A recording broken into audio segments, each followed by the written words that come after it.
हे पापी, तुझा वेळ संपला आहे, चल आता. तुला तुझ्या कर्मांचा दंड मिळणार आहे. मित्रांनो, आज आपण तुम्हाला सांगणार आहोत गरुड पुराणात वर्णन केलेल्या त्या भयंकर नरकांबद्दल आणि त्यामध्ये मिळणाऱ्या भयावह शिक्षांबद्दल, ज्या ऐकून तुमच्याही अंगावर शहारे येतील.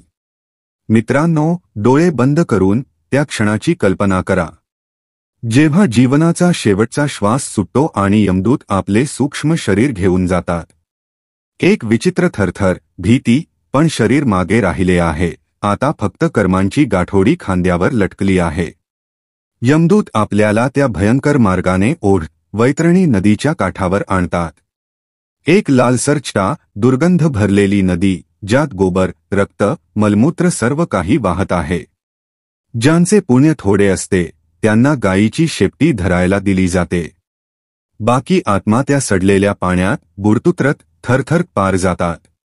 ही पहिली शिकवण आहे. आयुष्यभर आपण पवित्र गौवंशाचा सन्मान केला किंवा अपमान केला, त्याची इथे आपली नौका बनते किंवा आपला भार. नदी पार करताच दूरवर पसरलेले गड्ड अंधार दिसतो. असा अंधार जो डोळ्यांनाच नाही तर आत्म्यालाही गिळून टाकतो. समोर यमराजांचा दरबार आहे, जिथे चित्रगुप्त आपली संपूर्ण जीवनकथा वाचून निर्णय देतात. कोणते पाप आपल्याला कोणत्या नरकात नेईल. तेव्हाच एक विशाल काळा दरवाजा उघडतो आणि नरक यात्रा सुरू होते. गरुड पुराणात 18 प्रमुख नरकांचे वर्णन आहे. चला, मी तुम्हाला क्रमवार त्या सर्व लोकांत घेऊन जातो, ज्यामध्ये समजू शकेल की प्रत्येक छोट्या अधर्माचाही हिशोब किती मोठा असू शकतो. सर्वप्रथम आहे तामिश्र. हा अंधाराचा सागर आहे, इतका दाट की हात समोर केला तरी दिसणार नाही. पती, भाऊ, मित्र ज्यांनी फसवून कोणाचे धन किंवा इज्जत हिसकावली, ते इथे टाकले जातात. लोखंडाच्या जाड साखळ्या पाप्याला बांधतात. यमदूत त्याला ढकलत कठोर भिंतींवर आपटतात. अंधारात दिशाहीन फिरवणे, आतून घुसमट, मनात पछताव्याची आग, हेच या नरकाचे सक्तचे अन्न आहे. या अंधाराचाच एक गहन भाग आहे अंधतमिश्र. ज्यांनी कुटुंब किंवा आश्रितांना अन्न, प्रेम, सुरक्षा यापासून वंचित ठेवले, त्यांना येथे पाठवले जाते. त्यांच्या डोळ्यात गर्म, तारासारखा काळा पदार्थ ओतला जातो, जेणेकरून ते त्या अंधाराचा भोग घेतील जो त्यांनी आपल्या लोकांवर लादला होता. प्रकाशासाठी ते तडफडतात, पण एक कणही नशिबी येत नाही. पुढे आहे रौरव. हे नरक म्हणजे सततच्या आरडाओरडांचा महासागर. येथे नरकीय प्राणी तीक्ष्ण नख, चमकणारे डोळे आणि लोखंडासारखे दात घेऊन पाप्यांना नोचून खातात. दयनीय कीर्तनाऐवजी येथे फक्त वेदनेचा राग ऐकू येतो. ज्यांनी जीवनात निर्दोषांवर हिंसा केली, जीवांना त्रास दिला, ते येथे हाहाकार करतात. रौरवापेक्षा तीव्र आहे महारौरव. येथे उकळत्या लोखंडाच्या भांड्यात उकळून मारले जाते. अत्याचारी, तानाशाह आणि ज्यांनी निरपराधांच्या श्रमाचे शोषण करून संपत्ती जमवली, त्यांना लोखंडी कढईत उलटे टांगले जाते. तेल कडाडले की त्वचा फाटते, तेल गुळगुळीत झाले की पुन्हा उकळ वाढवली जाते. कुंभीपाक नरक नाव ऐकताच गरम तव्यावर बुडबुडणारे तेल आठवते. जे मातापित्याचा अपमान करतात, गुरुसेवेत अरुची दाखवतात, ते येथे टाकले जातात. विशाल भांड्यात एवढे खवळते तेल असते की त्याच्या वाफेनेच डोळ्यांचे पडदे जळतात. पापी वर येण्याचा प्रयत्न करताच यमदूत लोखंडी साच्याने पुन्हा खाली ढकलतात. कालसूत्र नरक. येथे जमीनच लाव्ह्यासारखी तापलेली असते, वरून शेकडो सूर्यांचा उष्ण ताप पडतो. चोर, खोटे साक्ष देणारे आणि सत्याला हळूहळू मारणारे, त्यांच्या सूक्ष्म देहाला येथे उलटे लटकवले जाते. डोया लोखंडासारख्या होऊन चामडी चिरतात. असिपत्रवन नरक. तलवारींचे घनदाट जंगल, जिथे पानांच्या जागी असंख्य धारदार खड्ग असतात. ज्यांनी धर्माच्या आडून अधार्मिक कर्मे केली, साधू बनून जगाला फसवले, ते येथे प्रत्येक पावलावर कापले जातात, पुन्हा जोडले जातात आणि पुन्हा कापले जातात. रक्ताच्या थेंबांनी तलवारी अजून पैनी होतात. शुकरमुख नरक. येथे डुक्करमुख यमदूत लोभी पाप्यांना कापून फेकतात. भ्रष्ट प्रशासक, लाचखोर आणि जनतेचे धन लुटणारे इथले कायमचे रहिवासी असतात. प्रत्येक वेळी अवयव कापल्यानंतर शरीर पुन्हा जोडले जाते, जेणेकरून पुढील प्रहार सुरू होऊ शकतो. ज्यांनी पाहुण्यांचा किंवा शरणागतांचा अपमान केला त्यांना अंधकूपमध्ये ढकलले जाते, खोल विहीर, काही जमलेल्या भिंती आणि खाली भयंकर साप, विंचू. पडताच डंख शरीराला छलनी करतो. दुःखाच्या तीव्रतेत अंधार असा की पाप्याला स्वतःची किंकाळीही ऐकू येत नाही. वाताप नरक, येथे यातना, अग्नी आणि थंड वाऱ्याचा संगम आहे. आधी अंगारांवर फेकणे, मग बर्फाळ वादळात उडवणे. ज्यांच्या वाणीने इतरांना दुखवले, क्रोध, अपशब्द, कटाक्ष, ते येथे जिभेच्या दोषाचा परिणाम भोगतात. हिमशीत नरक, येथे असह्य थंडीची लाट सत उठत असते. ज्यांच्या हृदयात दयेचे ऊब नव्हते ते येथे थरथरत असतात. बर्फाळ पाण्यात डुबकी लागली की वाटते जणू हाडे मोडून पडत आहेत. ऊर्ध्वभाज नरक, येथे पाप्याला उलटे टांगून आर्य त्याचे शरीर चिरतात. ज्यांनी गुरु किंवा देवालयाचा अपमान केला त्यांचा अहंकार येथे रक्तासोबत वरच्या दिशेने वाहतो. जणू अभिमान डोक्यात चढलेला तसाच ओघळत आहे. धूम्र नरक, काही आत्म्यांची शेवटची मंजिल. ज्यांनी जगाला नशा, विष, प्रदूषण याने ग्रस्त केले त्यांच्यासाठी येथे कुजलेल्या चरबीसारखा धूर प्रत्येक छिद्रात शिरतो. श्वास घ्यायला अडखळणे, डोळ्यात धूसरपणा, छातीत फाटल्यासारखी जळजळ हा आहे अंतन नरक.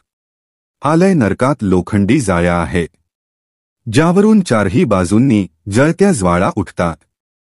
ज्यांनी स्त्रियांचा अपमान केला त्यांना भोगवस्तू मानले.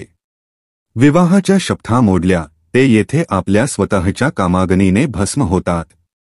प्रत्येक ठिणगीचा झटका स्मरण करून देतो की वासनेच्या आगीवर संयम हाच एकमेव पाणी आहे. पृष्ठनरकात विशाल दगडी चट्टाणे पाप्याच्या पाठीवर टाकल्या जातात. मजुरांचा हक्क मारणारे, गरिबांना दबावाखाली ठेवणारे, त्यांचा अहंकार येथे त्या चट्टाणांच्या खाली दाबला जातो. इतका की अस्थिमज्जाही वितळू लागते, पण प्राण लगेच निघत नाहीत. जेव्हा अफवेचे विष समाजात पसरवले जाते तेव्हा त्याचे फळ आहे संध नरक. येथे गर्म लोखंडाचे सांड पाप्याच्या शरीरावर भाजतात. जीभ जणू बेडकासारखी सत बाहेर पडणाऱ्या अफवेचे प्रतीक बनते आणि यमदूत तीच जीभ दाहक काट्यांनी छेदतात, जेणेकरून समजावे की शब्दांचा घाव तलवारीपेक्षा तीक्ष्ण का असतो. तपन आणि महात्पन नरक, या दोन्ही नरकात अग्नीचा ताप चर्मसीमेवर असतो. ज्यांनी तपस्वी, सतसाधकांना त्रास दिला किंवा धर्मप्रचारावर प्रहार केला ते येथे आगच्याच आवरणात राहतात. त्वचा वितळते, नस फुटतात, पण मृत्यू येत नाही. यातनेचा विस्तारच येथे काळाचे माप आहे. संसार नरकात खवळत्या लाव्ह्याची नदी आहे. व्यभिचारी, कुटुंब विनाशक लोक येथे जळतडुप्त राहतात. लाव्ह्याचा प्रत्येक बुडबुडा म्हणजे एक तुटलेले नाते, एक फसवे प्रेम, एक मोडलेला सिद्धांत, जो पाप्याला सत झुलसवत राहतो. आवेची नरक, कचराकुंडीसारखा दुर्गंधीयुक्त. येथे ते व्यापारी व अधिकारी येतात ज्यांनी लाच आणि बेईमानीने समाजाला त्रस्त केले. लोखंडी हत्यारांचे फटके बसतात, त्वचा निघते, पण शरीर पुन्हा जोडले जाते, जेणेकरून शिक्षा कधी थांबू नये. कृमिभोज नरक, नावच सांगते की येथे शरीर कीटकांचे आतिथ्य घेतं. मित्रतेचा मुखवटा लावून पाठीमागून वार करणारे, विश्वासघात करणाऱ्यांसाठी हीच नियती आहे. कीटक आस्तीनातून रांगत आत्म्यापर्यंत पोहोचतात. पाप्याला ना झोप मिळते ना शुद्धी. खोटी साक्ष देणारा, बेईमानीने रोटी कमावणारा जेव्हा लालाभक्ष नरकात पोहोचतो तेव्हा उकळता लाव्हा त्याच्या घशात ओतले जाते. जीभ जळते, पण शब्द तरीही बाहेर पडतात. दुर्दैवाने येथे क्षमा ऐकली जात नाही. विलो नरकात लोखंडी तलवारी सत्त शरीराचे रक्त निचोडतात. निर्दयी मारेकरी, निष्ठुर कसाई किंवा जे मांसाहारासाठी प्राण्यांना अमानुष वेदना देतात. येथे रक्तपिपासू वातावरण त्यांचा लहू पित राहतो.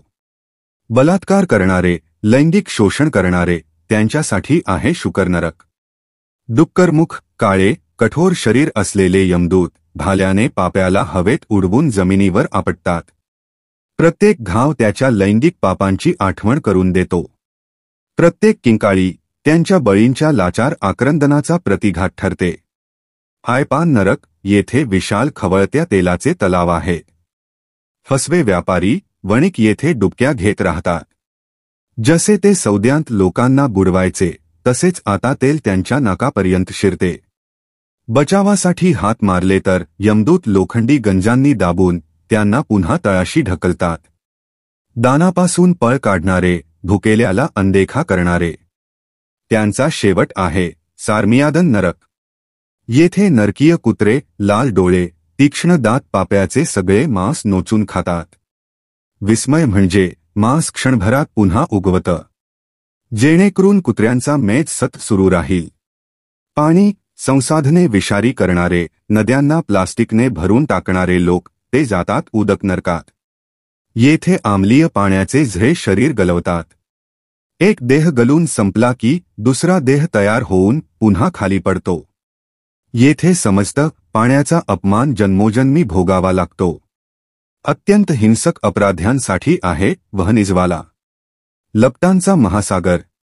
मृत्यू लगेच येत नाही. आग विझली की यमदूत पुन्हा ती पेटवतात.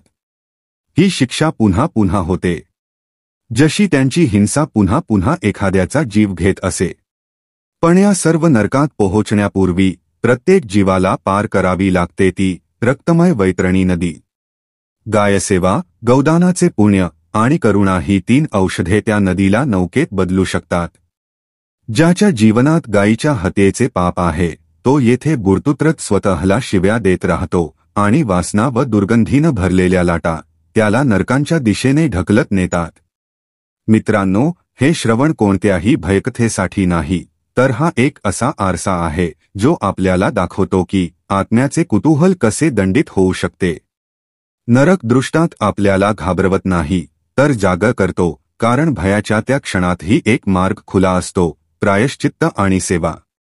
गरुड पुराण स्पष्ट सांगते की जर पापी व्यक्ती खऱ्या अंतःकरणाने पश्चात्ताप करेल, दान देईल, नम्र होईल, सत्य आचरण करेल तर ईश्वराची कृपा त्याला नरकद्वारापासून वळवू शकते. परंतु ही संधी फक्त जिवंत अवस्थेतच मिळते. मृत्यूनंतर तर फक्त चित्रगुप्तांचे लेखा आणि यमाचा दंड असतो. या जीवनात आपण कितीही चुका केल्या असतील तरीही खऱ्या अंतःकरणाने प्रायश्चित्त, दान, नम्रता आणि सत्य आचरणाच्या मार्गावर चाललो तर नरकाचे दार बंद होऊन मोक्षाचा मार्ग खुला होतो.